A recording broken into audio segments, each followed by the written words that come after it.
तो ये एनआईएसएम की वेबसाइट है। ठीक है। यहाँ पे अगर आप कोई भी एग्जाम देना चाहते हैं, चाहे वो म्यूचुअल फंड हो, रिसर्च एनालिस्ट हो, पीएमएस हो, इन्वेस्टमेंट एडवाइजर हो, आपका इक्विटी डेरिवेटिव हो, बहुत सारे सर्टिफिकेट हैं और सभी ऑथेंटिक है। ठीक है। बहुत स्टैंडर्ड के एग्जाम होते हैं। कोई इसके कोई भी एग्जाम में ये नहीं मानता कि कोई हल्के एग्जाम है या इनकी कोई वैलिडिटी में कोई प्रॉब्लम है।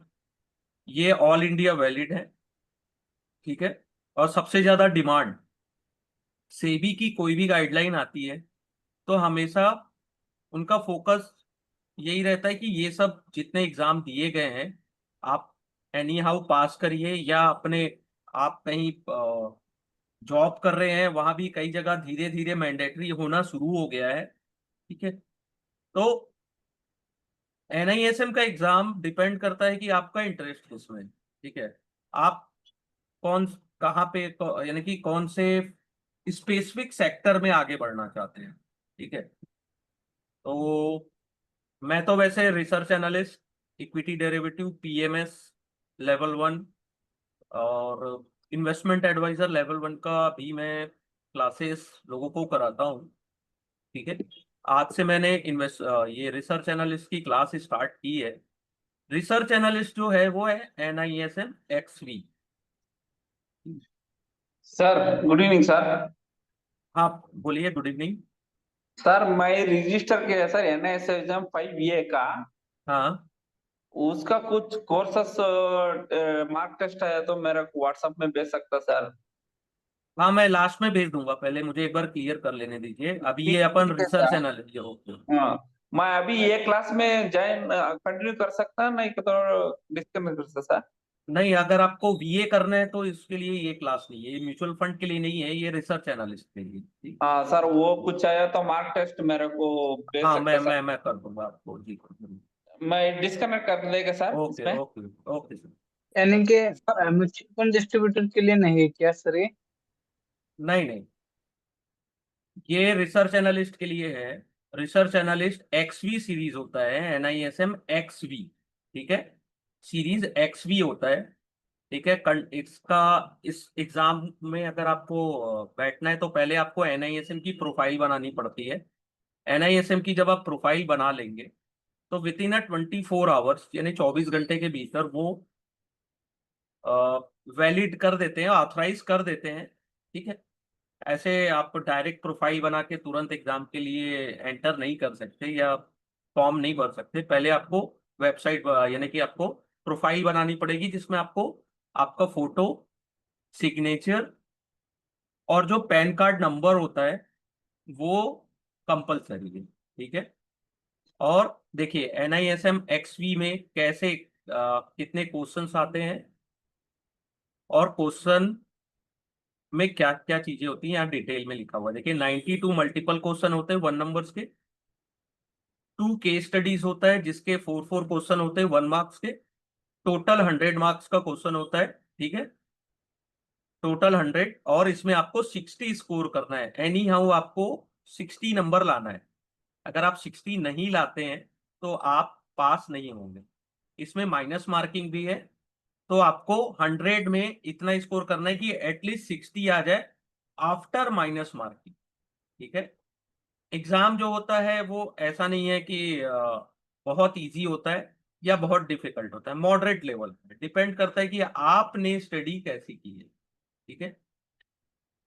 अगर आप इस एग्जाम के लिए इंटरेस्टेड हैं, ठीक है, तो आपको एटलीस्ट 30 डेज की प्रिपरेशन चाहिए। 30 दिन आपको प्रिपरेशन करनी पड़ेगी। ठीक है।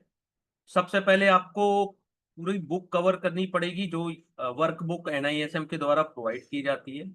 उसको एक बार जब आप रीड कर लेंगे, ठीक है, उसके बाद उसके नोट्स बनाइए, शॉर्ट नोट्स बनाइए, या जो मैं नोट्स प्रोवाइड करता हूं उसकी आप हेल्प लीजिए। उसके बाद आपको न्यूमेरिकल्स भी आने चाहिए, केस स्टडी भी सॉल्व करने आना चाहिए, बैलेंस शीट स्टडी करने आना चाहिए। तब आप एग्जाम में अच्छा स्कोर कर सकते हैं। कल एक मेरे स्टूडेंट ने 71% इसमें स्कोर किया है NISM XV में, जो मेरे लिए बहुत फक्र की बात है कि मेरे स्टूडेंट्स बहुत अच्छा कर रहे हैं। और मैं ये आशा करता हूँ कि आप लोग भी इस एग्जाम में बहुत अच्छा करें। इस एग्जाम की वैलिडिटी बहुत अच्छी है। अगर आपको सेबी रिसर्च एनालिस्ट बनना है, ठीक है, सेबी रिसर्च एनालिस्ट का अगर आपको लाइसेंस चाहिए तो ये एग्जाम तो आपको पास करना ही होगा।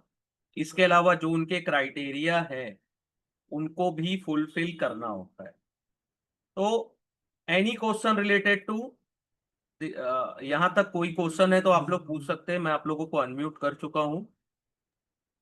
सर एक चीज मुझे जानना थी कि जैसे कि अपन लाइसेंस के लिए प्रिपरेशन करते हैं, हाँ, ठीक है, तो उसका क्या क्राइटेरिया रहता है? मैं उसको आप लोगों के यानी कि आप मेरे को व्हाट्सएप में हेलो लिख के भेजिएगा, मैं उसका PDF आपको शेयर कर दूंगा। ठीक है, उसमें ओके सर। सेबी का अलग क्राइटेरिया है। ठीक है, जो ठीक। भी है उसको फुलफिल करेंगे। आपको इंडिविजुअल बनना है कि नॉन इंडिविजुअल बनना है, पूरी डिटेल वहां पे कवर है। ठीक है, उसको आप फुलफिल ओके। कर सकते हैं, लेकिन ये एग्जाम आपको क्लियर करना पड़ेगा बाकी क्राइटेरिया के साथ एनी हाउ। ठीक है। ठीक सर। Okay sir. और ओके, ये पूरा फंडामेंटल एनालिसिस के ऊपर होता है। चाहे वो सिक्योरिटीज में आप डेप्थ डेप्थ हो चाहे इक्विटी, उसको कैसे एनालिसिस की जाती है उसके बारे में डिटेल नॉलेज है यहाँ पे। ठीक है, macro economic, industry, company analysis के ऊपर पूरा डिटेल स्टडी है। ठीक है, एक रिसर्च एनालिस्ट का काम क्या होता है, रिसर्च एनालिस्ट के पास यानी कि उनके क्या गुण होने चाहिए, यानी कि क्या क्वालिटी होनी चाहिए एक रिसर्च एनालिस्ट। जब भी आप इस एग्जाम की तैयारी करें, ठीक है, आपको माइंड में ये सेट रखना है कि मैं रिसर्च एनालिस्ट हूं। ठीक है, आपकी थिंकिंग वैसी ही होनी चाहिए कि आप एक रिसर्च एनालिस्ट हैं। आपके पॉइंट ऑफ व्यू से एनालिसिस कैसी होनी चाहिए किसी भी स्टॉक की, किसी भी डेट पेपर की। ठीक है, ये होता है काम।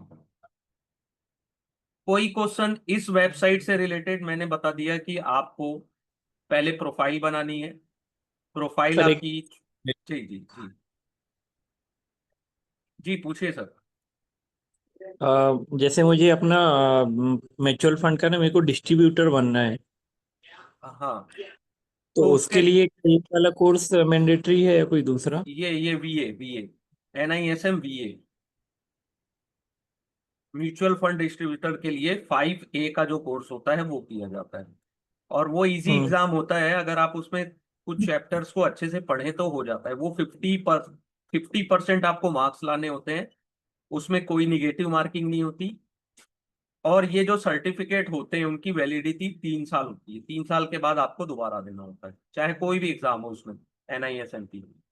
इसके बाद मैं किसी भी डिस्ट्रीब्यूटर फर्म से मतलब वो कर सकता हूँ टाई, मतलब अपना लाइसेंस है आप अपना, हाँ हाँ हाँ, अपना ARN नंबर ले सकते हैं। आप खुद का बिजनेस कर सकते हैं, या तो किसी स्पेसिफिक कंपनी के अंडर भी काम कर सकते हैं।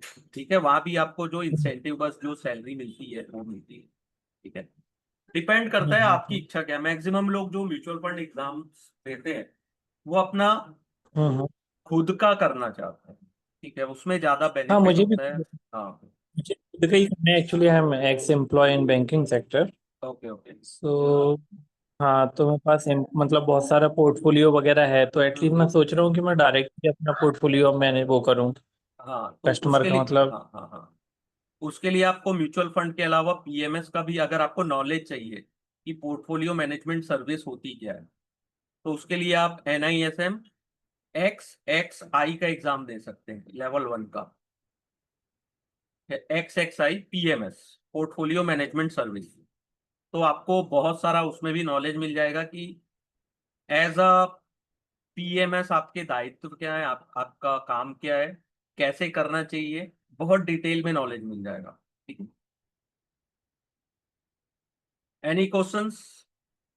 सर और कुछ? मुझे एक क्वेश्चन पूछना था आपसे हाँ हाँ कि सर जैसे कि कुछ एम्प्लॉयज हमारे हैं, हाँ ठीक है, जो हाँ सेल्स के पार्ट में अगर मैं बात करूं तो बहुत अच्छा काम करते हैं, बट सर उनके साथ मेन प्रॉब्लम क्या है कि उनकी हाँ क्वालिफिकेशन का इशू, ठीक है। हाँ कुछ 12 हाँ पास हैं, किसी ने फर्स्ट ईयर सेकंड ईयर किया और बीच में स्विच कर छोड़ दिया पढ़ाई बीच में, ठीक है। तो मैं एक चीज जानना चाह रहा था कि अगर उनके लिए अपन कुछ प्लान करते हैं कि उनको कुछ कोर्सेज कराए जाएं, तो सर ट्वेल्थ के एटलीस्ट मिनिमम ट्वेल्थ ही रहेगा सर, तो ट्वेल्थ के बिहाफ पे वो क्या कोर्सेज कर सकते हैं कि उनका फ्यूचर ब्राइट हो सके? ये सर्टिफिकेट एग्जाम 12th पास भी दे सकते हैं, ठीक है। बस जी क्राइटेरिया ये है कि आपका जो फोलियो यानी कि जो आप प्रोफाइल बनाएंगे वो जी अप्रूव्ड होना चाहिए एनआईएसएम को। एनआईएसएम अगर उसको अप्रूव कर देते हैं तो आप एग्जाम कोई भी एग्जाम दे सकते हैं। और सर्टिफिकेट एग्जाम के लिए कोई ग्रेजुएशन की जरूरत नहीं होती है। हाँ, अगर आपको उससे आगे बढ़ना है, ठीक है, जी किसी को पीएमएस का लाइसेंस लेना है, किसी को इन्वेस्टमेंट एडवाइजर का लेना है, ठीक है, किसी को यानी कि इस फील्ड में बहुत आगे तक जाना है, तो उसमें आपको तो पढ़ाई करनी पड़ेगी। लेकिन 12th के बाद ये एग्जाम दे सकते हैं, सर्टिफिकेट एग्जाम में ऐसा कुछ होता नहीं। और तो डिपेंड कर सेट हाँ, डिपेंड करता है कि आपके यानी कि पास कर पाते हैं कि नहीं। एग्जाम तो सब देते हैं, लेकिन जी पास करना भी एक क्राइटेरिया होता है। उसके लिए आप कितना पढ़ाई करते हैं, क्योंकि प्रैक्टिकल नॉलेज सबके पास है। थ्योरेटिकल नॉलेज के कारण ही लोग ये एग्जाम टाइमली क्लियर नहीं कर पाते। प्रैक्टिकली सबको पता है कि क्या होता है, कैसे करना है, सब चीज पता है। थ्योरेटिकली नहीं पता होता, क्योंकि थ्योरी क्या होती है, अपन मार्केट में है तो अपन मार्केट को किस व्यू से देख रहे हैं, और थ्योरेटिकल क्या कहता है वो डिफरेंट। तो पास करना ज्यादा जरूरी है। उसके लिए आपको उनको पढ़ाना भी पड़ेगा, उनको प्रॉपर नॉलेज गाइडलाइन देनी पड़ेगी। और ओके सर। थोड़ा थोड़ा सा इनका जो पीडीएफ जो होता है ना, जो वर्कबुक प्रोवाइड करते हैं, उसका जो लेवल होता है ना, वो भी थोड़ा सा डिफिकल्ट होता है। टेक्निकल वर्ड्स उसमें ज्यादा होता है। जी तो हो जाता है, कोई इशू नहीं है ना। जो देखो, जो माइंड में अगर आपने मान लिया कि मुझे कि ये काम करना है, जी तो वो कर ले, ठीक है।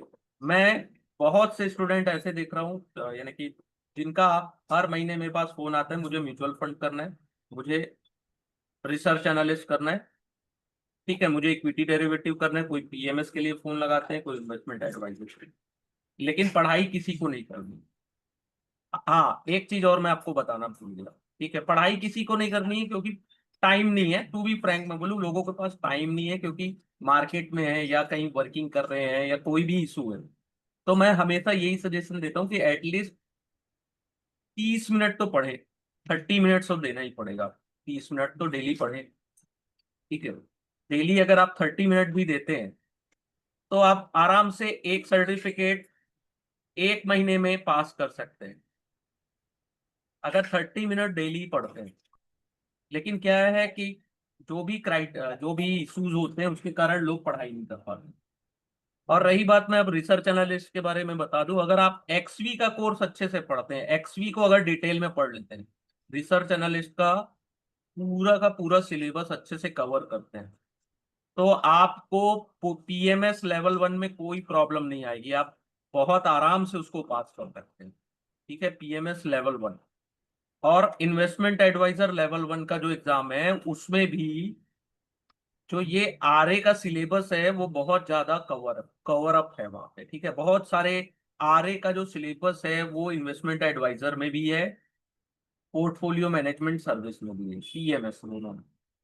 तो अगर आपको आने वाले टाइम में तीनों एग्जाम क्लियर करने हैं, तो ये मेरा आपको सजेशन है कि प्लीज एक्सवी को अच्छे से पढ़ लीजिए। एक बार की मेहनत है, आप बाद में मेरे को थैंक यू बोलेंगे, ये मुझे पता है। जैसे कल मैंने स्टूडेंट जो उन्होंने अच्छा एग्जाम पास किया, उनसे मैंने यानी थोड़ा बहुत देखिए जानकारी प्राप्त की। तो उनका कहना है कि बेसिक पढ़ना पढ़ते रहो, यानी कि जो बुक है उसको, वर्क बुक को ज्यादा फोकस करना वो ज्यादा जरूरी है।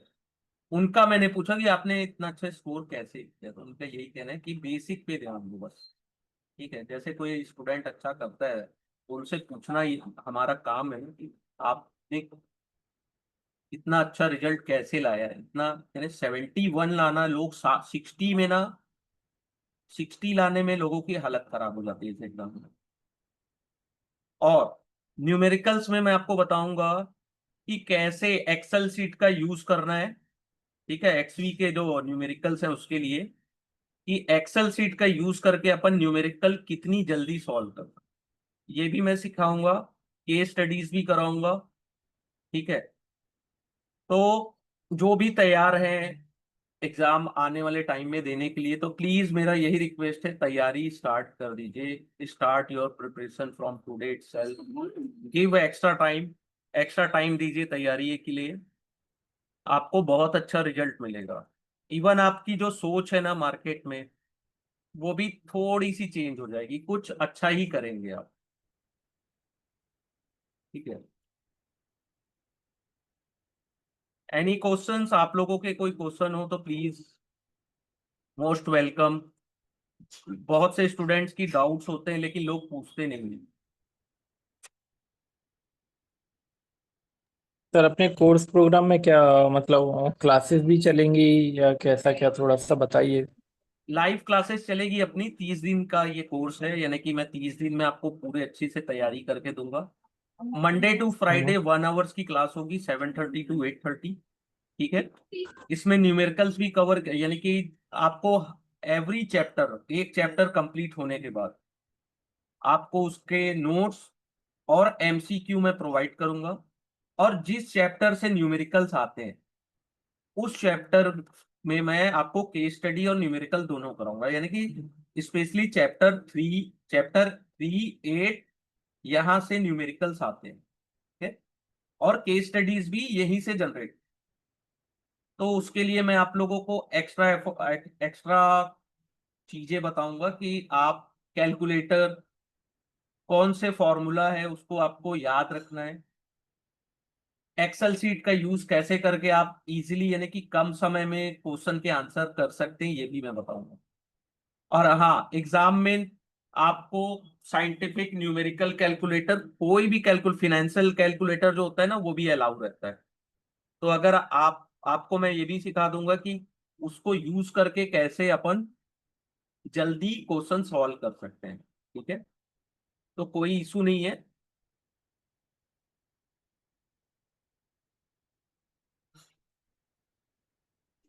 हेलो। जी, हाँ, बैच कब से स्टार्ट हो रहा है सर, ये नया बैच? बैच बैच ये आज ही से स्टार्ट है। मैं कुछ स्टूडेंट्स को जो डेमो चाहते थे, मैंने उनको अभी मैं डेमो प्रोवाइड कर रहा हूँ, एक दो स्टार्टिंग की 2-3 क्लासेस डेमो है। उसके बाद मैं एक बैच में 20 स्टूडेंट रखता हूँ। ठीक है, ओके। मैक्सिमम 20। ठीक है, उससे ज्यादा मैं स्टूडेंट्स को नहीं लेता हूँ। उसका रीजन है क्योंकि मैं 20 से ज्यादा स्टूडेंट की बातें सुन भी नहीं पाऊंगा। अगर मैं 100 स्टूडेंट्स को पढ़ाऊँ, ठीक है, तो मैं उन सबको मैं प्रॉपर फोकस करके नहीं पढ़ा सकता, प्रॉपर सभी को अटेंशन नहीं दे सकता, इसलिए मैं केवल 20 की स्ट्रेंथ रखता हूँ। और आई एम आज वेरी हैप्पी आज कि आज से मैं स्टार्ट है क्या? हाँ, आज से स्टार्ट है क्या बैच? ये आज से स्टार्ट है। मैं चैप्टर 1 आज आपको एग्जाम में करना क्या है, एग्जाम का क्राइटेरिया क्या है, ये आज मैं समझा रहा हूँ। थोड़ा बहुत मैं चैप्टर 1 के बारे में बता दूंगा आपको। थोड़े मेरे सिस्टम में प्रॉब्लम हो गई, इसलिए मैं 10 या 15 मिनट लेट हो गया क्लास स्टार्ट करने में। इसके लिए सॉरी ऑल ऑफ यू। ठीक है, उसमें सर कुछ अगर लेक्चर मिस हो जाते हैं तो कैसे कर सकते हैं, कुछ रीजन की वजह से? उसका मैं आपको रिकॉर्डिंग प्रोवाइड करता हूँ। ठीक है, रिकॉर्डिंग के अलावा अगर मान लीजिए आप रिकॉर्डिंग अटेंड करते हैं, आपको कोई डाउट्स होते हैं, या आज जैसे आपने क्लास मुझसे ली और आपको कोई डाउट्स है, तो मैं नेक्स्ट डे उनको, अगर आप मेरे से डाउट क्लियर करना चाहें तो लाइव क्लास में, मैं जैसे अभी आपसे लाइव इंटरेक्शन हो रहा है, मैं आपके पूरे डाउट्स क्लियर करूँ। ठीक है, उसके लिए ऐसा नहीं है मैं सेपरेट डाउट्स क्लासेस लूँ, तो वो मैं नहीं करूंगा। आपका डाउट आज के आज क्लियर हो जाएगा अगर आप रिवाइज करते हैं, रिवीजन करते हैं उसको, और फिर आपको कोई डाउट्स है उसको भी मैं क्लियर करूंगा। और आई थिंक क्या? 30 डेज की स्टडी के बाद आप जब भी एग्जाम देते हैं, हाँ। तो मेरे जो स्टूडेंट्स पास कर रहे हैं एग्जाम, वो 65 से ऊपर ही ला रहे हैं। तो इसके लिए मुझे बहुत खुशी है कि लोग डिटेल में पढ़ भी रहे हैं और एग्जाम में अच्छा भी कर रहे हैं। सर इसकी फीस क्या है और आपके कोर्स? इसकी फीस है 5000। 30 दिन की क्लास है, और इसमें पूरी क्लासेस लाइव होगी। ठीक है, मंडे टू फ्राइडे। इसमें मैं टाइमिंग यही रहेगा? हाँ, टाइमिंग यही रहेगा, 7:30 to 8:30। इसके अलावा मैं आपको नोट्स, एमसीक्यू भी प्रोवाइड करूंगा। और एमसीक्यू को भी ऐसा नहीं है कि ये 4 ऑप्शन दे दिए तो 3 ऑप्शन क्यों नहीं है उसको भी मैं एक्सप्लेन कर सकता हूँ आपसे, कि सर आपको। हाँ, में कौन कौन सी सीरीज कवर होगी? इसमें रिसर्च एनालिस्ट का कवर होगा, XV। Okay okay okay sir. And sir हाँ, ये post graduate programme in financial planning है, PGPFP, हाँ, उसके रिगार्डिंग थोड़ी सी इंक्वायरी करनी थी आपसे। इसका मुझे जानकारी नहीं है सर, मैं उसको डिटेल में देख के आपको एक बार जरूर बता दूंगा। Okay okay sir, thank you. कौन लेता है ये एग्जाम, यानी कि कहाँ से होता है ये? नहीं लाइक NISM ही है, ये पोस्ट ग्रेजुएट अच्छा, डिग्री ही है, जिसमें है ना लाइक सारी टॉप की मतलब जो सीरीज रहती है ना वो सारी कवरेज हो जाती है।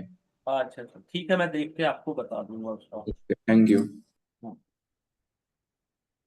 और classes sir Monday to Friday रहेगी या कैसा? मंडे टू फ्राइडे रहेगी, सैटरडे संडे छुट्टी रहेगा, क्योंकि 5 दिन पढ़ाई 2 दिन आराम जरूरी है। ओके। और और जो नोट्स पहले और मैं, हाँ, MCQ PDF में आएगा क्या? नोट्स और MCQ PDF नोट्स में? नोट्स और एमसीक्यू मैं आपको आपके व्हाट्सएप में शेयर करते रहूंगा, ठीक है। और ऐसा नहीं है, जैसे चैप्टर 1 कंप्लीट हुआ, नोट्स से भी मैं आपको डिटेल स्टडी कराऊंगा, एमसीक्यू को भी स्टडी करेंगे अपन। ऐसा है कि मैं आपको एमसीक्यू दे दिया, आप उसको करते रहो, ऐसा नहीं। एमसीक्यू में ये रहेगा कि 4 ऑप्शन है, तो बाकी के 3 क्यों नहीं है, ये भी मैं आपको डिटेल में एक्सप्लेन करूंगा। क्योंकि देखिए, क्वेश्चन मैं आपको सिंपली बता दूं, टू बी फ्रैंक बता रहा हूं, अगर आप इस एग्जाम के लिए सिंसियर हैं, इसके क्वेश्चन सीधे नहीं आते हैं, ऐसे ऐसे घुमा के पूछता है जलेबी, ठीक है। मैक्सिमम क्वेश्चन लॉजिकल ज्यादा लगते हैं, ठीक है, लॉजिकल रीजनिंग ज्यादा लगती है। और ये एग्जाम वही फर्स्ट अटेम्प्ट में क्लियर कर पाता है जिसने बुक को डिटेल में पढ़ा है, जिसने बुक की डिटेल स्टडी की है। और एक बार डिटेल स्टडी कर लीजिए, वो आपको लाइफ टाइम काम आने वाला है, ठीक है। 276 पेज है। अगर मैं आपको बोलूं कि डेली 30 मिनट्स आप स्टडी करिए, आप 10 डेज में इसको कवर कर लें। लेकिन होता क्या है कि बहुत सारे टेक्निकल वर्ड्स हैं जिसकी आपको अपन को जानकारी नहीं है, या ये भी है कि मैं आपको रिकॉर्डिंग दे देता तो आप रिकॉर्डिंग देखेंगे ही, आजकल आजकल करते वो टाइम निकल जाएगा। इसलिए मैंने ऐसा किया कि ये लाइव क्लास लूंगा, जिसमें मैं पहले बुक कवर करूंगा, पूरी बुक, ठीक है। ये देखिए, अब यहाँ पे मैं आपको बताता हूँ चैप्टर वाइज करना क्या है, ठीक है। इसका मैंने आपको पासिंग मार्क बता दिया, ठीक है। पासिंग मार्क मैंने बता दिया, 92 क्वेश्चन है जो एक एक नंबर के होंगे। और जो केस स्टडी है उसमें एक एक केस स्टडी में 4 क्वेश्चन होंगे, वो भी एक एक नंबर के होंगे, ठीक है। Total 100 marks, negative marking 25, passing mark 60, ठीक है।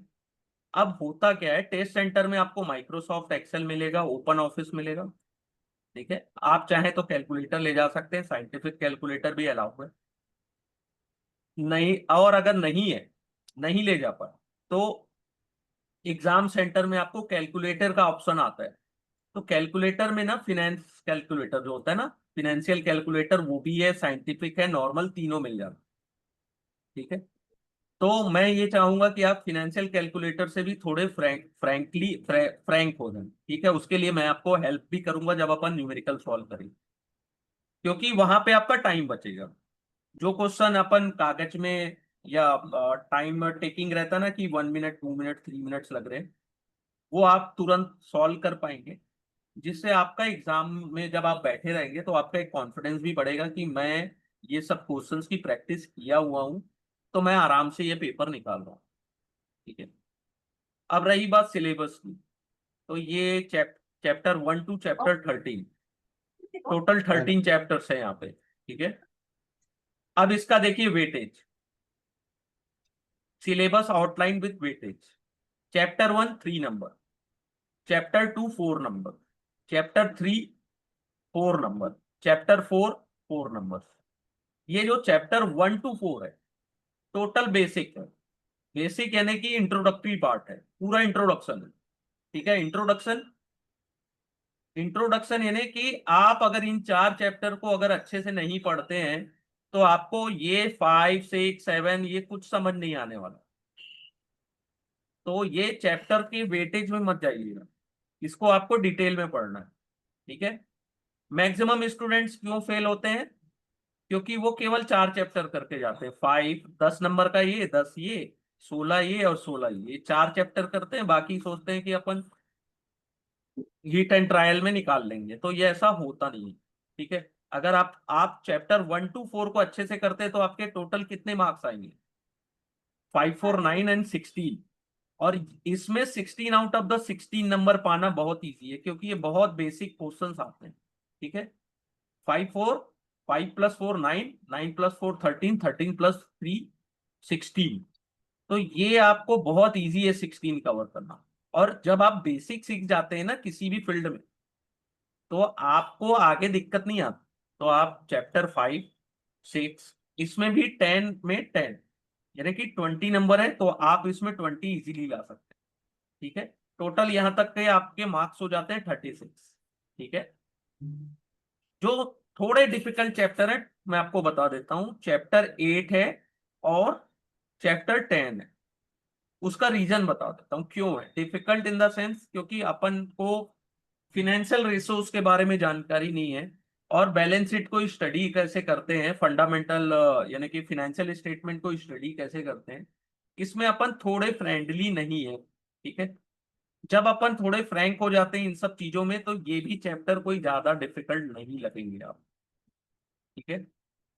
देखिए चैप्टर 13 जो है 10 नंबर्स का है, लीगल एंड रेगुलेटरी। ये इसमें जो मैं इंपॉर्टेंट आपको बता दूंगा वो मोर देन इनफ होगा आपके लिए पास करने में। Quality of good research report, अगर आपने चैप्टर 1 को अच्छे से किया है तो ये गुड रिसर्च रिपोर्ट वाले चैप्टर में आपको ज्यादा प्रॉब्लम नहीं जाएगी।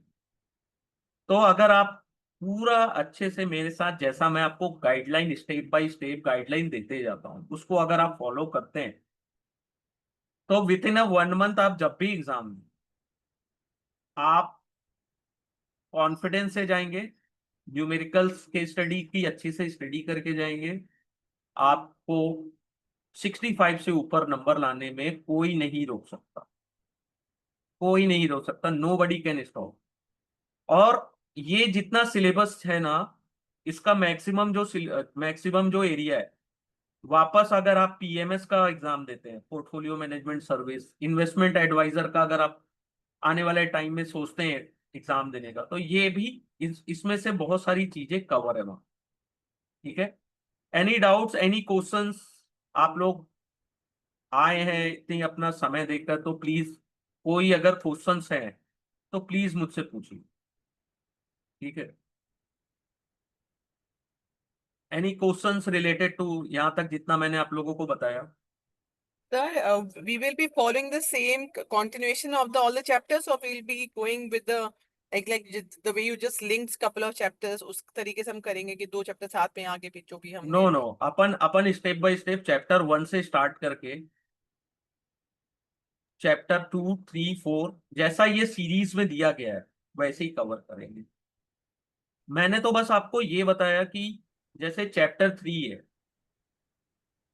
3 है ना, इसको अगर आप अच्छे से कर लेते हैं तो चैप्टर 8 का थोड़ा ये एडवांस लेवल है, जैसे ये प्री है, ये थोड़ा सा एडवांस लेवल। चैप्टर 1 को अगर आप अच्छे से स्टडी करे रहेंगे तो चैप्टर 12 थोड़ा आपको इजी लगने लगेगा, ठीक है। बाकी ये जो चैप्टर 5, 6 है, आने वाले जब मैं आपको लाइव पढ़ाऊंगा तो बताते जाऊंगा कि देखिए ये जो अपन ने पढ़ा है वापस रिपीट हो रहा है, और मैक्सिमम चीजें इसमें रिपीट होती हैं। और जो एग्जाम्पल इस बुक में दिए गए हैं वही एग्जाम्पल एग्जाम में पूछे जाते हैं, इस बुक से हटकर कोई एग्जाम्पल नहीं आता है, ठीक है। जैसे एग्जाम्पल मैंने कोलगेट का दिया, ठीक है, कैश काउ कंपनी है, तो एग्जाम में कोलगेट ही आए, ठीक है। इसलिए मैं इसमें अपने तरफ से ज्यादा एग्जाम्पल इसलिए भी प्रोड्यूस नहीं करता हूं लोगों को कि वो कंफ्यूज हो जाएंगे, ठीक है। इसमें वही एग्जाम्पल मैं बताता हूं, लोग बोलते हैं कि और एग्जाम्पल बताइए, नहीं, अगर कोलगेट का एग्जाम्पल है तो आप कोलगेट के ही एग्जाम्पल से इसको समझने की कोशिश, क्योंकि मैं अदर एग्जाम्पल से आपको एक्सप्लेन तो कर दूंगा, लेकिन होता क्या है, जब एग्जाम में आएगा तो कोलगेट से ही रिलेटेड क्वेश्चन आएगा, बजाज पल्सर से रिलेटेड ही क्वेश्चन आएगा, सेरा से रिलेटेड क्वेश्चंस आएंगे, टाटा नैनो से रिलेटेड क्वेश्चंस आएंगे। तो मैं ये चाहूंगा कि जब अपन ये सब चीजें पढ़ें तो उसी को समझना है, और उसको समझाने के लिए आप जितने क्वेश्चंस पूछेंगे उनके मैं जवाब देने के लिए तैयार हूं। आप जितना डाउट पूछो, मुझे कोई जल्दी नहीं। अगर 30 डेज की क्लास ना 35 डेज में भी कवर होगी ना, तो मुझे कोई जल्दी नहीं है। आई एम वेरी हैप्पी कि मैं अपने एक एक स्टूडेंट्स के साथ इतना ज्यादा कनेक्ट रहा कि उनको मैंने डिटेल में समझाया। ये मेरा मेन मोटो है।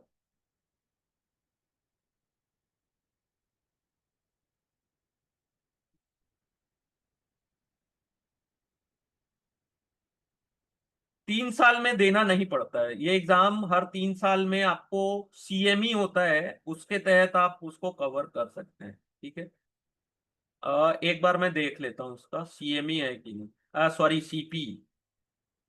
एक मिनट मैं आपको इसको डिटेल बता देता हूँ। ये CPE होता है, कंटिन्यू प्रोफेशनल एजुकेशन। ठीक है, तो इसमें कौन कौन से एग्जाम है, इसमें XV नहीं है।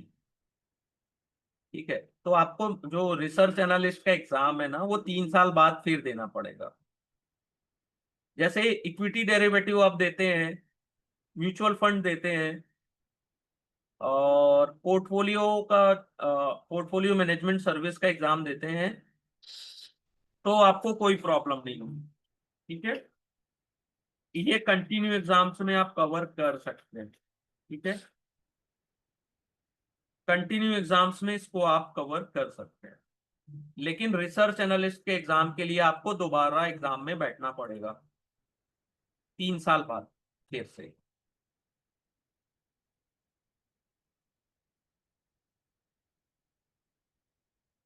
Any questions? क्या हम सही जा रहा हूं? मैं आपको डिटेल में समझा पा रहा हूँ? हर चीजें आपको समझ में आ गई है? Yes, sir. Got it.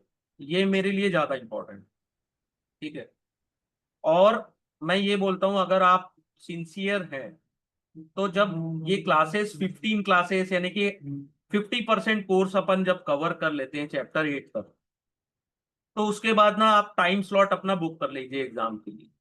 डरने का नहीं है वहां पे कि 60 आएंगे नहीं आएंगे सर, पास होंगे फेल होंगे, क्या होगा क्या नहीं होगा, वो सब मेरा काम।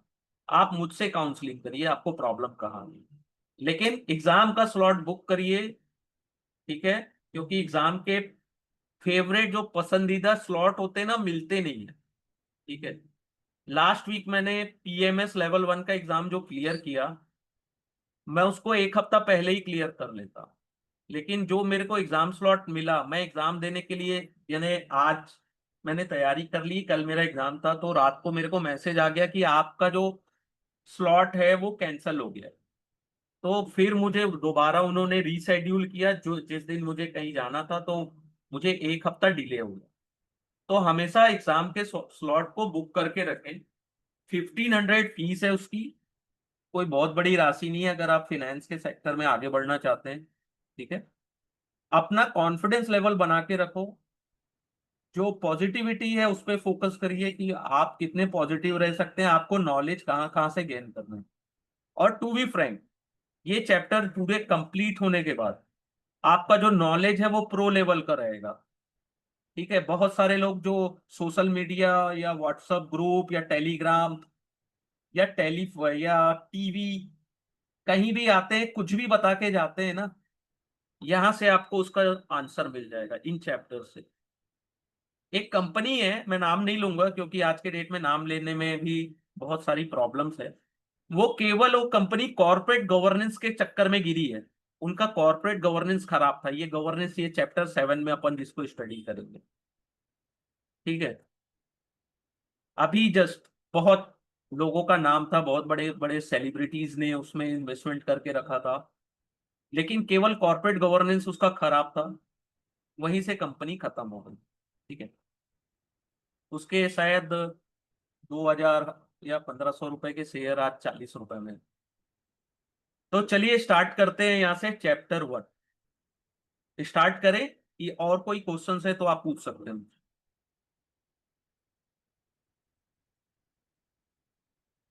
चलिए, कोई क्वेश्चंस नहीं है। आई एम वेरी हैप्पी कि मैं आप लोगों को सब चीजें अच्छे से समझा पाया। ठीक है, तो चैप्टर 1 इज ऑल अबाउट कि एक रिसर्च एनालिस्ट का काम क्या होता है। एक्सवी है तो उसका नाम ही एग्जाम का रिसर्च एनालिस्ट। तो एक रिसर्च एनालिस्ट का काम क्या होता है, role of research analyst, primary responsibility क्या होती है रिसर्च एनालिस्ट की। ठीक है, अगर कोई रिसर्च एनालिस्ट किसी कंपनी से या क्लाइंट से इंटरेक्शन करता है यानी मिलता है, तो उसके प्रिंसिपल क्या है, क्वालिटी क्या होती है, एक डिजायर, एक आरए अगर आप बन रहे हैं तो आपके अंदर क्या क्वालिटी होनी चाहिए, क्या क्वालिटी है आप में। ठीक है, और definitely this exam will change your thought process also.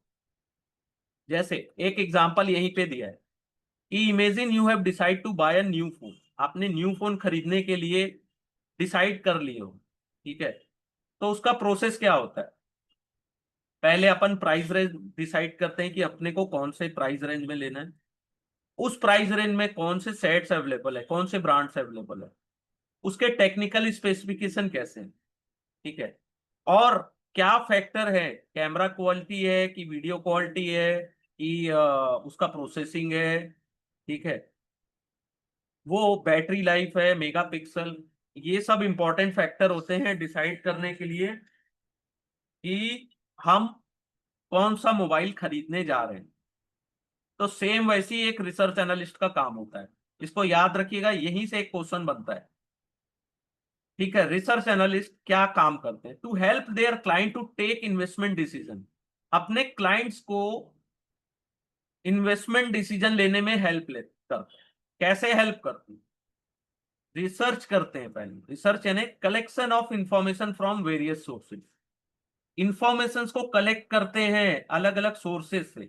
अब सोर्सेस में कुछ भी हो सकता है जो उनके लिए फ्रूटफुल हो। ठीक है, फिर एनालिसिस करना, आपने डेटा कलेक्ट कर लिया, अब उस डेटा को एनालिसिस करना भी आपका काम होता है।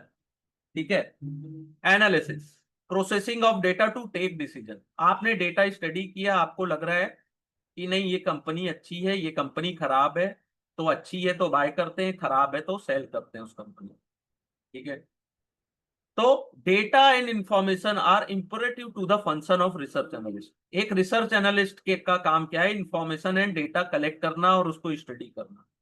ठीक है, ऐसे इंफॉर्मेशन जो इन्वेस्टमेंट से रिलेटेड है। ठीक है, और ये इंफॉर्मेशन इंक्लूड होती है macro and micro economic factors, industry specific information यानी कि कौन सी इंडस्ट्री में है। ठीक है, कंपनी स्पेसिफिक, वो कंपनी कैसा कर रही है। ठीक है, माइक्रो और मैक्रो यानी कि आपकी इंडिया अपनी इकोनॉमी कैसी कर रही है देश की। ठीक है, इकोनॉमिक इंफॉर्मेशन में अपने को गवर्नमेंट के status, central government, central government just like RBI, वो क्या कर रही है, उनसे हमको क्या इंफॉर्मेशन कलेक्ट हो सकती है। ये आते हैं क्वेश्चन। एक क्वेश्चन अब मैं आपको बताता हूं, एशियन डेवलपमेंट बैंक का फुल फॉर्म आता है कई बार एडीबी, एशियन डेवलपमेंट बैंक। ठीक है, और कुछ अपने को डेटा है वो कलेक्ट करने पड़ते हैं इंटरनेशनल एजेंसी से। तो फर्स्ट है IMF, international monetary funds, Asian development bank, world bank. तो कई बार क्वेश्चन आता है विच is not a global factor for information collection. तो ये तीन तो है, चौथा जो ये चार है, इसके अलावा जो होगा, जो अदर ऑप्शन आएगा वो आपका आंसर होगा, विच इज नॉट ग्लोबल फैक्टर्स। ठीक है, फिर इंडस्ट्री स्पेसिफिक जर्नल, इंडस्ट्री का एक जर्नल आता है जैसे फार्मा से रिलेटेड, बैंक से रिलेटेड, ऑयल एंड गैस से रिलेटेड, रियल एस्टेट से रिलेटेड, सबके अलग अलग न्यूज जर्नल्स होते हैं और उनके पब्लिकेशंस होते हैं। वहां से आपको डेटा कलेक्ट करनी, इंफॉर्मेशन ऑन इंडस्ट्रीज। ठीक है, कंपनी की अगर स्पेसिफिक इंफॉर्मेशन चाहिए तो कहां से हो सकता है, कोई गैस कर सकता है कि कंपनी की इंफॉर्मेशन कहां से कलेक्ट होती है, एनीवन? सर उसके अपना बैलेंस शीट से चेक कर सकता हूँ। Balance sheet, yes, financial statement, annual report, balance sheet. लेकिन बैलेंस शीट हो सकता है कि वो उन्होंने कुछ उसमें फेरबदल किया हो, तो उसको भी चेक करना हमारी जिम्मेदारी होगी एज अ रिसर्च एनालिस्ट कि हाँ आपने बैलेंस शीट दिया है, आपने फाइनेंशियल स्टेटमेंट प्रोड्यूस किया, एनुअल रिपोर्ट दिया है, लेकिन उसको भी आपको चेक करना है कि सही है कि नहीं है, ठीक है। तो उसमें कई ठो रेशोस, ये जो फाइनेंशियल स्टेटमेंट और बैलेंस शीट की मैं बात कर रहा हूँ, यहीं से रेशोस बनते हैं कि अर्निंग पर शेयर, ईपीएस कैसे निकालना है, ठीक है। P ratio, price to sale ratio, book value, enterprise value, ये जितने क्वेश्चन है सब यही से आप, ठीक है। उसके अलावा अगर अपने को देखना है कि कंपनी कैसा कर रही है, तो वहां के official meeting official of company, ठीक है, जो ऑथराइज हो, जहां से अपने को डेटा सोर्स इंफॉर्मेशन पता चले कि प्लांट कैसा कर रही है। फैक्ट्री विजिट में अपने को पता चलेगा फैक्ट्री में रियल में क्या चल रहा है। मार्केट सर्वे करते हैं, एम्प्लॉयज और स्टेक होल्डर्स जो होते हैं ना, उनके इंटरव्यू लेते हैं, वहां से पता चलता है कि कंपनी क्या कर रही है, ठीक है। Analysis and decision making process is a combination of understanding qualitative factor, ठीक है। क्वालिटेटिव फैक्टर किसको अफेक्ट करते हैं? ऑपरेशनल परफॉर्मेंस को, जैसे efficiency of operation, competitiveness, business plan, work ethics कैसा है मैनेजमेंट का, ठीक है, अमंग अदर। तो ये क्वालिटेटिव फैक्टर हुए, इसको याद रखिएगा, यहां से भी एक क्वेश्चन आता है विच इज क्वालिटेटिव फैक्टर्स, ठीक है। क्वांटिटेटिव फैक्टर्स में रेवेन्यू कितनी है, कॉस्ट, प्रॉफिटेबिलिटी, तो बहुत इजी है। क्वांटिटेटिव यानी कि वहां पे आपको रेवेन्यू, कॉस्ट, प्रॉफिट, रिस्क, ये सब, और बाकी सब चीजें क्वालिटेटिव, ठीक है।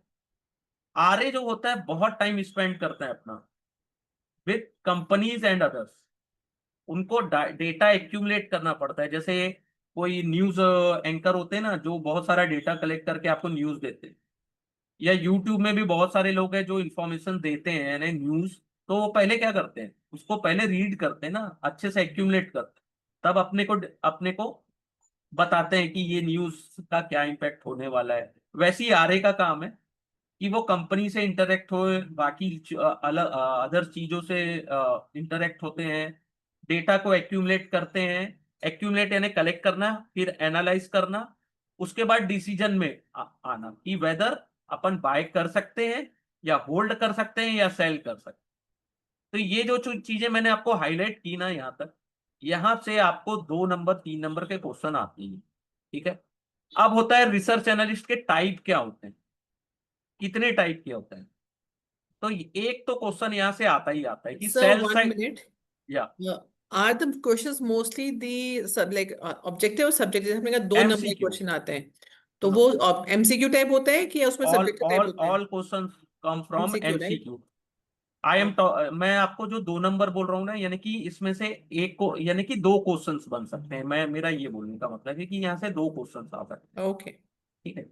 यानी कि एक ये जो मैंने बताया ना, यहाँ से एक क्वेश्चन आ सकता है, यहाँ से एक आ सकता है, तो ये 2 क्वेश्चन हो गए, और एक तो यहाँ से आएगा ही आएगा, ठीक है।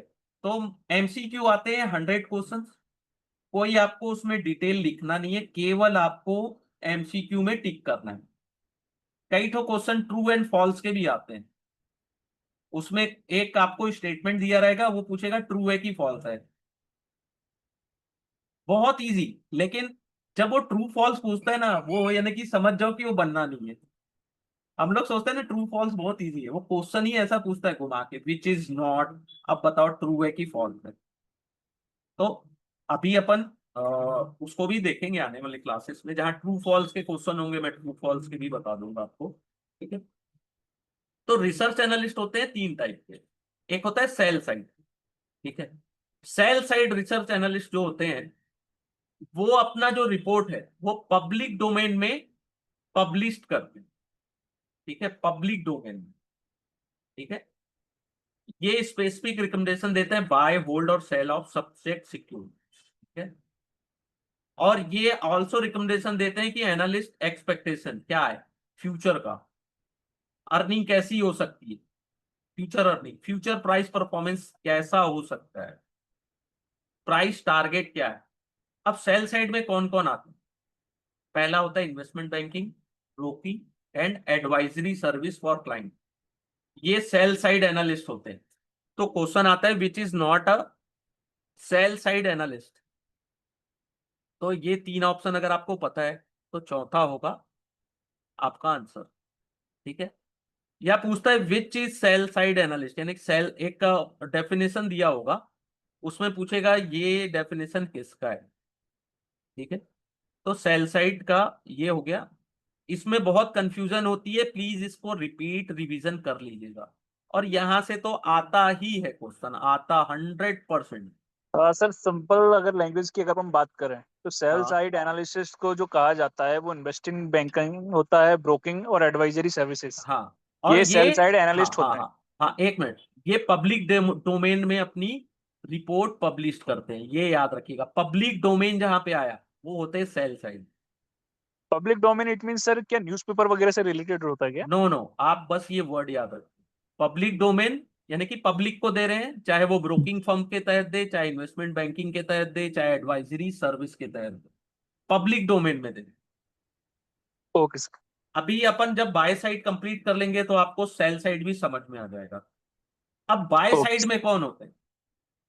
बाय साइड एनालिस्ट में कौन होते हैं? असेट्स मैनेजर, जो असेट मैनेज करते हैं ना, like mutual fund, hedge fund, pension fund, जिस, ठीक है, alternative investment fund, FPI, foreign portfolio investor, portfolio manager, जो परचेज करते हैं, सेल करते हैं for their own investment account, अपने खुद के अकाउंट पे इन्वेस्टमेंट करने के लिए, या on the behalf of their investor and client. By side में कौन आएगा? मैं म्यूचुअल फंड हूं, मैं हेज फंड हूं, पेंशन फंड हूं, मैं अपने इन्वेस्टमेंट के लिए खरीद रहा हूं, ओन इन्वेस्टमेंट, या अपने क्लाइंट या इन्वेस्टर्स के लिए खरीद, तो बाय साइड में आएगा। ठीक है, ये जो इन्वेस्टमेंट की रिकमेंडेशंस होती है ये इंटरनल कंजप्शन के लिए होती है, इंटरनल कंज्यूम करते हैं। ठीक है, इंटरनल ये, और ये पब्लिक, ये याद रखिएगा, इंटरनल कंजप्शन। ठीक है, use the fund manager with organisation, एक ऑर्गेनाइजेशन में अपन काम करते हैं, अपने इंटरनल कंजप्शन के लिए यूज कर रहे हैं। ठीक है, research report of this analyst are generally circulated among the top management investment manager of the employer firm। ठीक है, इनकी जो भी रिकमेंडेशंस होती है वो बाय, होल्ड और सेल की होती है, इंटरनल कंजप्शंस के लिए, पब्लिक के लिए नहीं होती। बाय साइड, सेल साइड होती है पब्लिक के लिए। ठीक है, फिर होता है इंडिपेंडेंट, जो आजाद है, हमको नहीं मतलब है, हम आजाद हैं, एक रिसर्च ओरिजिनेटर हैं, बुटीक फर्म है हमारी, हम खुद अपना एनालिस्ट करते हैं, अपन खुद एनालिसिस करते हैं और उसको सेल करते हैं सब्सक्रिप्शन बेसिस में। तो ये वर्ड याद रखिएगा, सब्सक्रिप्शन बेसिस में अपन प्रोवाइड करते हैं सर्विस। अब हमारे क्लाइंट कौन है इसमें? इन्वेस्टर्स। मैं इन्वेस्टर हूं, मुझे लग रहा है कि इनका सब्सक्रिप्शन ले लेता हूं, ये मेरे मुझे रिपोर्ट देंगे और बताएंगे इसको बाय करना है, सेल करना है, क्या करना है वो बताएं। इंस्टीट्यूशन भी कई बार इंडिपेंडेंट रिसर्च एनालिस्ट को से रिपोर्ट बाय करती है, खरीदते हैं, investment bank, regulator, stock exchange, fund manager. ठीक है, ये हमारे क्लाइंट हो सकते हैं अगर हम इंडिपेंडेंट है। ठीक है, they also provide customise RA research report for business, industry और सेक्टर ऑन स्पेसिफिक रिक्वेस्ट। ठीक है, इनकी जो भी, ये कई बार ऐसी रिपोर्ट भी देते हैं जिसमें अपन इन्वेस्टमेंट एक्टिविटी के बारे में बताते हैं, मर्जर और एक्विजिशंस का। मर्जर यानी एक कंपनी ए है और ये बी है, दोनों मिलके एक कंपनी बन गई, जैसे अडानी, ACC सीमेंट, अब अडानी सीमेंट हो गया, मर्ज हो गई एक दूसरी कंपनी। एक्विजिशन यानी कि, नहीं सॉरी, मर्ज नहीं हुई, सॉरी सॉरी, एक्विजिशन यानी कि मैंने उस कंपनी को खरीद लिया, अब वो मेरी है। ठीक है, और भी रिपोर्ट होती है जो हमको न्यूज़पेपर, मीडिया, वहां से भी हमको इंफॉर्मेशन मिलती है। ठीक है, ये समझ में आ गया सर आप लोगों को, sell side, by side, independent?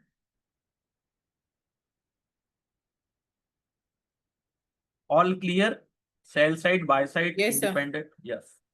ये अगर आपको समझ में आ गया कोई दिक्कत नहीं है, एक बार फिर रिवाइज करिएगा, नहीं समझ में आएगा फिर मैं बताऊंगा, क्योंकि यहां से क्वेश्चन आता है।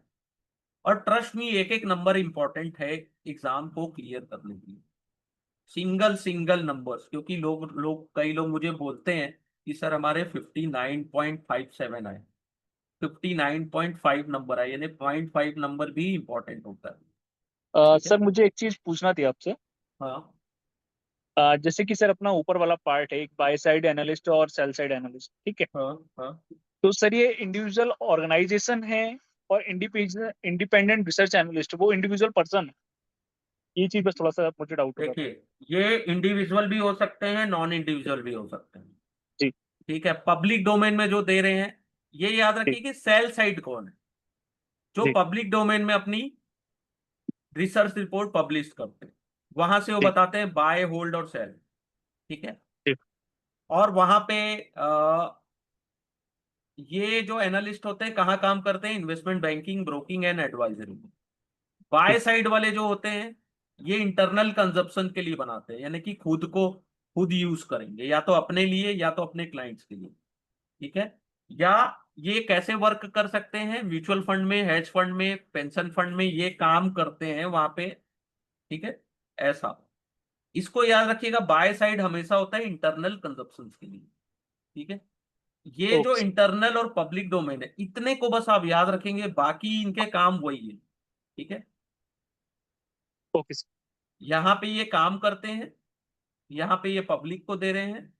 ये कहाँ पे, ये यहाँ एनालिस्ट कहाँ किस में काम कर रहे हैं, investment banking, broking and advisory. Bye side वाले किस में काम कर रहे हैं, large corpus, mutual fund, hedge fund, pension fund. ये बहुत बड़े फंड होते हैं ना, एफपीआई, फॉरेन पोर्टफोलियो इन्वेस्टर्स। तो इसको याद रखना, ये पब्लिक डोमेन के लिए नहीं है। इंडिपेंडेंट वाले क्या है, हम आजाद हैं, हम अपना जो भी इन्वेस्ट रिपोर्ट है वो सब्सक्रिप्शन बेसिस पे ही प्रोवाइड करेंगे। ठीक है। और हमारे क्लाइंट कोई भी हो सकते हैं, investor, institution, investment banker, regulator, stock exchange, fund manager. ठीक है। आई थिंक इतने डिटेल में मैं जो ओके सर बता रहा हूं, अगर फिर दिक्कत होगी, इसको एक बार, इस चैप्टर को ना पीडीएफ से पढ़िएगा, ये बुक है ना, इसी से पढ़िएगा। कोई शॉर्ट नोट्स अभी यूज करने की जरूरत नहीं है चैप्टर 4 का। ठीक है। प्राइमरी रिस्पॉन्सिबिलिटी क्या होती है एक रिसर्च एनालिस्ट की, कि पहले उसको एनालिसिस करना है इंडस्ट्री और कंपनी। ठीक है। सबसे इंपॉर्टेंट है primary responsibility of research analyst, industry, company और इकोनॉमी, ये तीन चीजों को एनालिसिस करना। तो कई बार क्वेश्चन आता है कि विच is not a primary responsibility of research, तो ईआईसी अपना इंपॉर्टेंट है, इकोनॉमी, इंडस्ट्री एंड कंपनी। ठीक है। ये सब चीजें अपन एक एक, जैसे इंडस्ट्री है उसको चैप्टर 4, 5, 5, 6, 7 में, ये तीनों एक सेपरेट चैप्टर्स है, इकोनॉमी, कंपनी एंड इंडस्ट्री, वहां पे अपन डिटेल में पढ़ेंगे। तो यहाँ पे कोई टेंशन मत लीजिएगा कि इंडस्ट्री क्या है सर, कंपनी क्या है, इकोनॉमी क्या है, ये सब डिटेल में देखें। ठीक है। तो इकोनॉमी को अंडरस्टैंड करना बहुत जरूरी है। ठीक है। एक ब्रिटिश इकोनॉमिस्ट है, इनकी बुक भी बहुत फेमस है। ठीक है। Maynard Keynes believe government government जो होती है वो इकोनॉमिक परफॉर्मेंस को चेंज कर सकती है। कैसे, टैक्स को एडजस्ट करके, टैक्स कम कर दिया, ज्यादा कर दिए, तो वहां से क्या होता है, परफॉर्मेंस चेंज हो जाता है। गवर्नमेंट स्पेंडिंग बढ़ा के, यानी कि गवर्नमेंट ज्यादा स्पेंड कर रही है इंफ्रास्ट्रक्चर में, हॉस्पिटल, रोड, ब्रिज, और भी जितने, जैसे अभी हाईवेज, ये सब में जब गवर्नमेंट स्पेंड करती है तो ज्यादा से ज्यादा लोगों को एम्प्लॉयमेंट मिलती है, इकोनॉमी का एनवायरनमेंट पॉजिटिव होता है, स्पेंड करने के लिए पैसे भी तो चाहिए। ठीक है। तो एक रिसर्च एनालिस्ट का क्या काम है, इकोनॉमी को अंडरस्टैंड करना और इन सब चीजों पे फोकस करना। नेशनल इनकम कैसी है देश की, कोई भी देश हो सकता है। ठीक है। इन्फ्लेशन, इंटरेस्ट रेट कैसा है, अनएम्प्लॉयमेंट रेट कितना है, मॉनेटरी पॉलिसी कैसी, मॉनेटरी है ना, जो आरबीआई जो प्रोड्यूस करती है वो मॉनेटरी पॉलिसी होती है, fiscal policies central government produce करती है। ठीक है। इसको भी अपन डिटेल में आने वाले चैप्टर्स में देखेंगे। हमारे देश में एफडीआई कितना है, foreign direct investment, FPI flow कैसा है, हम देश में सेविंग और इन्वेस्टमेंट का पैटर्न कैसा है, ये सब चीजें, तो ये सब चीज अपन चैप्टर 5 में देखें। फिर इंडस्ट्री को अंडरस्टैंड करना, कोई भी इंडस्ट्री में अगर आप काम कर रहे हैं उसके बहुत सारे चैलेंज और अपॉर्चुनिटीज। ठीक है। तो अपने को इंडस्ट्री, बिजनेस मॉडल, कंपटीशन कैसा है, ठीक है, अब जैसे एविएशन इंडस्ट्री है तो सबसे ज्यादा कंपटीशन वही है। बिजनेस मॉडल कैसा है, चलो कंपटीशन नहीं है, आपका बिजनेस मॉडल ही खराब है तो आप कुछ नहीं कर सकते। ऑपरेटिंग फैक्टर क्या है, प्राइस चेंज के लिए डिमांड क्या है, अगर आप प्राइस बढ़ाते हैं किसी भी अपने प्रोडक्ट का तो आपको क्या रिजल्ट मिलता है, ठीक है। अंडरस्टैंड कंपनी, एक एग्जांपल दिया राहुल द्रविड़ और वीरेंद्र सहवाग का कि दोनों अच्छे बैट्समैन हैं, दोनों अलग प्लेयर हैं, लेकिन उनके स्टेटिक्स अलग है, किसी का एवरेज ज्यादा है, ठीक है, किसी का स्ट्राइक रेट ज्यादा है, ठीक है। सेम ऐसी कंपनी को भी एनालिसिस करना है तो दो कंपनी एक ही इंडस्ट्री में है, लेकिन उनका प्रोडक्ट क्या है, बिजनेस मॉडल कैसा है, कस्टमर सेगमेंट कैसा है, फिनेंशियल कैसे है, वो चेंज हो सकते हैं, ठीक है। तो कंपनी को अगर एनालिसिस करना है तो क्वालिटेटिव और क्वांटिटेटिव फैक्टर दो डायमेंशन में अपनी को स्टडी करना पड़ता है, और ये देखना पड़ता है कि इस बिजनेस में कौन बेटर है और कैसे है, ठीक है। उनकी वीकनेस क्या है, स्ट्रेंथ क्या है, कितने क्वालिफाइड हैं मैनेजमेंट उनमें, ठीक है। ये सब चीजें क्वांटिटेटिव में अपने को ज्यादा से ज्यादा क्या study, balance sheet, profit and loss statement, ये सब चीजें अपन चैप्टर 7 और 8 में बहुत डिटेल में देखेंगे, लेकिन यहाँ पे आपको पढ़ना जरूरी है, ठीक है। Basic principle of interaction with company and clients, ठीक है। पावर ऑफ इंटरनेट, एक इंटरनेट जैसे है मेरे पास है, मैं आप लोगों से बात सर कर रहा जो हूँ। आपने अभी टॉपिक से पहले कवर किया था कंपनी इंडस्ट्रीज वाला, उसमें से कोई ऐसा है जो मतलब ऑप्शन आ सकता है वहां पे हमारे पास? नहीं नहीं, वो आएगा तो अपन उसको चैप्टर 5-6 में कवर करेंगे, वो डिटेल में आएगा, बहुत ओ, इंपॉर्टेंट है। कंपनी, इंडस्ट्री और इकोनॉमी, ये तीनों से बहुत क्वेश्चन आते हैं। ये देखिए यहाँ पे मैं बताता हूँ आपको, ये देखिए ये इकोनॉमिक एनालिसिस है, chapter 5 10 numbers, chapter okay 6 industry 10 number, फिर कंपनी एनालिसिस दो चैप्टर है ना, चैप्टर 7 एंड 8, तो 16 + 8 कितना हुआ, 24 नंबर तो केवल कंपनी के लिए है, ठीक है। तो ये तीनों बहुत इंपॉर्टेंट है और अपन इसको डिटेल में कवर करेंगे।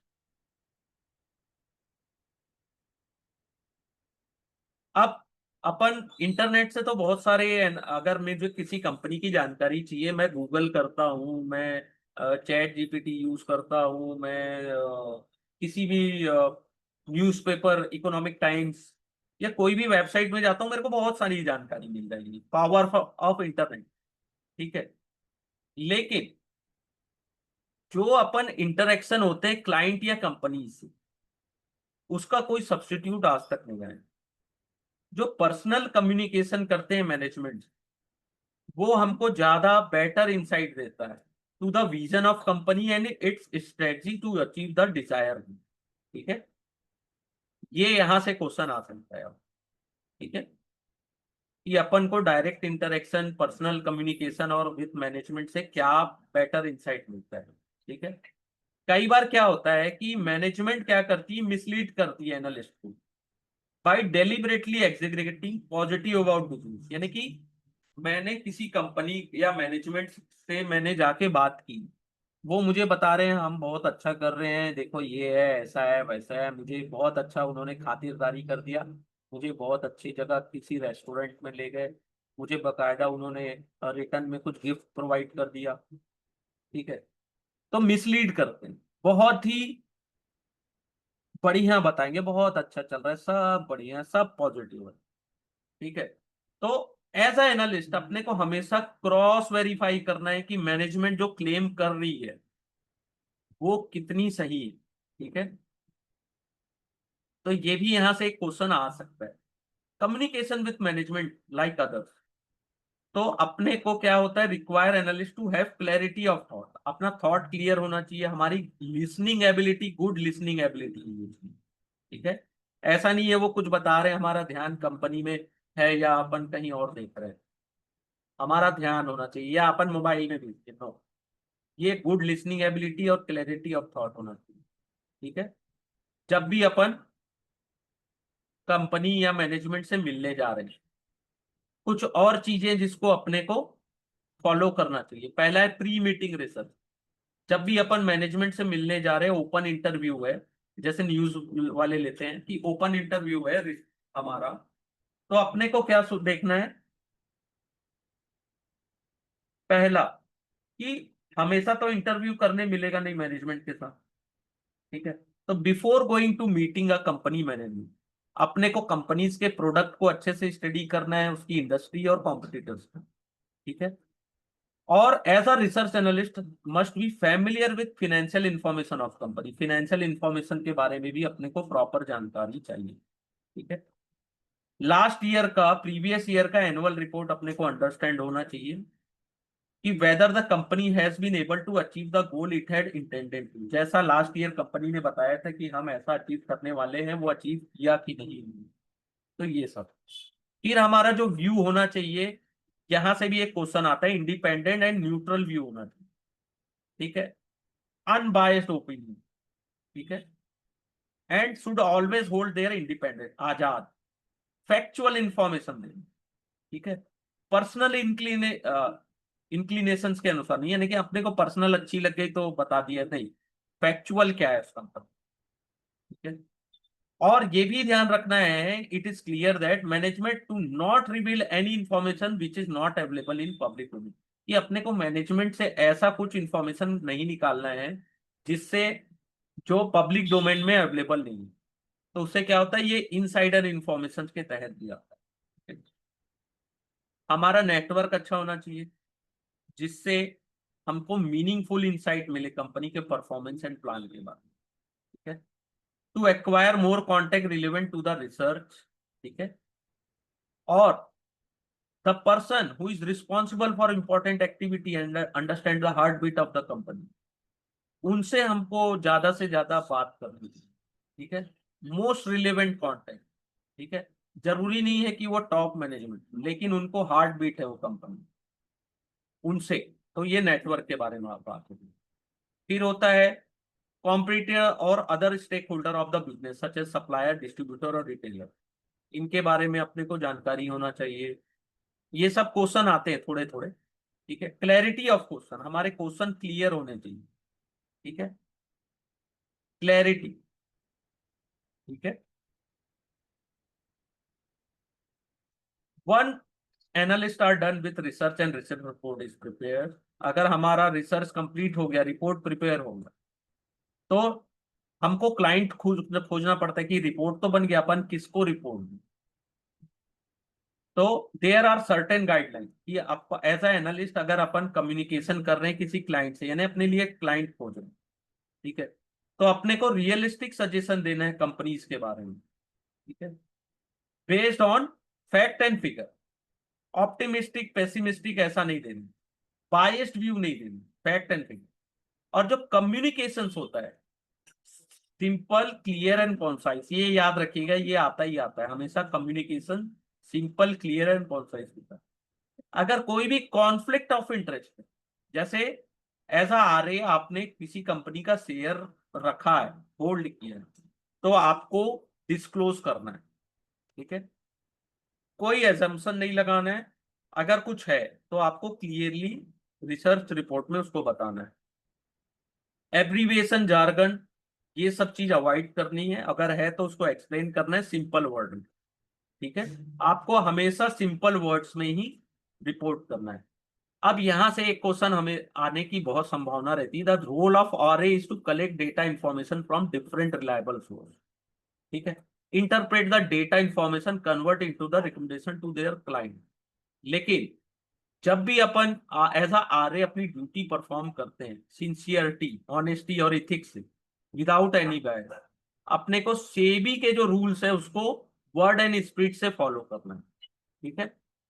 एक क्वेश्चन यहां से आता है, it is also recommended to use technology, जैसे रिकॉर्डिंग डिवाइस का यूज करता है while interview management and communication with client, तो उनका ड्यू कंसेंट होना चाहिए, यानी कि हम पहले से उनको बता रहे कि सर आपका इंटरव्यू ले रहे हैं अपन, इसको अपन रिकॉर्ड करने वाला, या क्लाइंट से बात कर रहे हैं ना, तो उनको भी बताना चाहिए कि सर ये चीज हम रिकॉर्ड करने वाले हैं, तो ड्यू कंसेंट होना चाहिए। ऐसा नहीं छुपा के ले गए और उनकी बातें रिकॉर्ड कर लिए, तो ये अपना काम नहीं।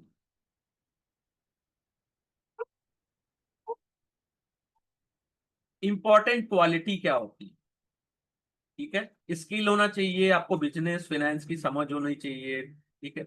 अब ये क्वेश्चन आता है, यहां से देखिएगा, important quality, good with number, ठीक है, नंबर यानी कि आपको पूरी एनालिसिस आनी चाहिए, क्वालिटेटिव क्वांटिटेटिव, ठीक है। गुड एक्सेल, स्प्रेडशीट की आपको जानकारी अच्छे से होनी चाहिए, नहीं एक्सेल शीट चलाने आना चाहिए, और अदर डेटा एनालिटिकल टूल्स भी आपको अच्छे से आना चाहिए।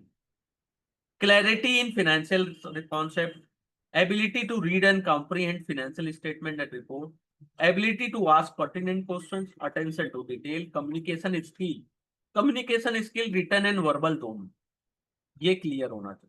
तो ये भी इंपॉर्टेंट है, ये फैक्टर जो मैंने बताया, ठीक है।